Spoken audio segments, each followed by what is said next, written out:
Bismillahirrahmanirrahim. Assalamualaikum warahmatullahi wabarakatuh. Kami dari kelompok 4, ada saya Alek Wahyu, ada Alma Regana, ada Anissa, Risma, dan juga Linda.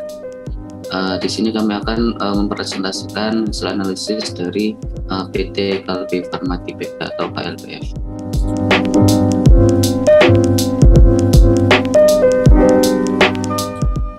PT Kalbe Pharma sendiri merupakan perusahaan internasional yang bergerak di bidang kesehatan, yang memproduksi farmasi, nutrisi, suplemen, dan juga layanan kesehatan yang berpusat di Jakarta, Indonesia. Dengan bermutukan mengabdi ilmu untuk kesehatan dan kesejahteraan, perusahaan ini telah tumbuh dan berkembang sangat pesat, terutama di negara Indonesia. Tetapi di tahun 2021, saham PT Kalbe Pharma Tbk sedang mengalami naik turun yang begitu cepat, yang memperkirakan pendapatan KLPF tahun ini sebesar 25,49 triliun dengan laba bersih diperkirakan 2,79 triliun. Lalu analisis fundamentalnya, di sini ada ROE. ROE-nya mengalami kenaikan pada Q2 2020 sebesar 0,7% dan mengalami penurunan pada Q3 2020 sebesar 1,2%. Penurunan ROE ini pada KLBF dikarenakan kenaikan ekuitas yang lebih besar. Ketahui pada laporan tahunan keuangan PT Kalbe Pharma, yaitu ekuitas pada tahun 2019 sebesar Rp17.065.582. Lalu ekuitas pada tahun 2020 sebesar Rp17.902.596. Lalu ada DPR. DPR-nya ini sebesar 45,8%. Nah, dilihat dari besar DPR yang di bawah 50%, maka dapat dikatakan bahwa KLBF ini akan mampu meningkatkan capital gain yang berlipat ganda. Lalu ada DI sebesar 1,64%. Ini menandakan bahwa besar tingkat keuntungan yang dibagikan perusahaan ke pemegang saham ini sebesar 1,64%.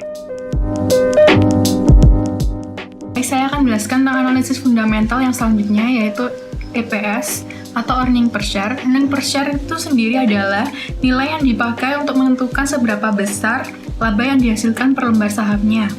Rumusnya yaitu laba bersih dibagi jumlah saham yang beredar. EPS pada PT Kalbe Pharma Tbk ini diketahui pada Q1 2020 sebesar 57,11, pada Q2 2020 sebesar 59,2, dan pada Q3 2020 sebesar 57,67. Maka dapat disimpulkan laba yang dihasilkan per lembar sahamnya yaitu sebesar 57,67. Lalu ada PER, yaitu Price Earning Ratio, yang dimana rasio yang sering digunakan untuk mengetahui saham yang dipantau harganya sudah murah atau masih mahal. Rumusnya yaitu harga saham dibagi EPS atau earning per share. PER di PT Kalbe Pharma Tbk ini senilai 27,57 dan masih tergolong murah apabila dibandingkan dengan KAEF yang sebesar 309,07.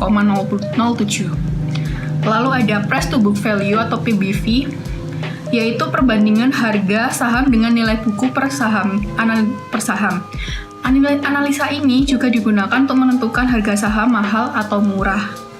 Yang dimana pada PT Kalbe Pharma ini senilai 4,37 dilihat dari nilai PBV yang lebih tinggi dibandingkan KAEF sebesar 2,25.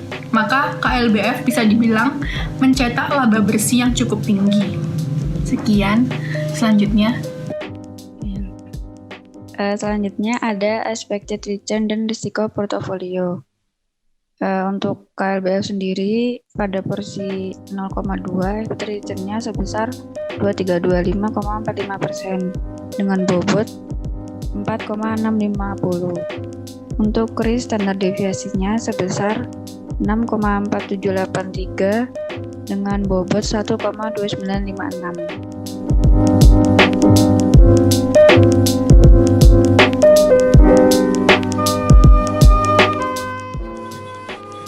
Jadi pada tabel ini saya akan menjelaskan perhitungan portofolio dengan menggunakan model indeks tunggal PT Kalbe Pharma Tbk yang mempunyai kode KLBF memiliki nilai alfa 0,07936 beta 1,241497 dan expected return 0,232545 sehingga dihasilkan total expected return senilai 23,25%. Dari tabel ini juga bisa dihitung price earning ratio. Rasio ini sering digunakan untuk mengetahui apakah saham-saham yang kamu pantau harganya sudah murah atau masih mahal. Rumus dari price earning ratio sendiri, harga saham dibagi earning per share. Price earning ratio adalah perbandingan harga saham dengan laba bersih per saham. Dengan